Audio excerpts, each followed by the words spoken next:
Եթե հանկարծ ձեզ կանգնեցնում է աշխատանքից հեռացված, այդպես կոչված գայիշնիկը, արդյոք դուք թույլ եք տալու, որ ինքը ձեզ տուգանի։ Ակնհայտ պատասխան է, բայց հոգևոր կարգալույծ եղածը ոչ միայն զրկվում է իր կարգավիճակից, եւ ըստ այդմ զրկվում իրավունքից որևէ հոգևոր դաշտում որևէ արարք անելու, ամենակարևորը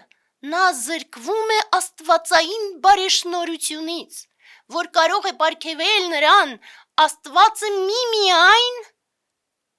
հենց շնորհած աղբյուրի ամենայն հայոց կաթողիկոսի միջոցով։ Եվ ըստ այդմ նրանք, ովքեր այլևս զրկված են աստվածային բարեշնորհությունից, իսպառ իրավունք չունեն եւ որևէ հոգևոր ծեսի եւ հատկապես պատարագի,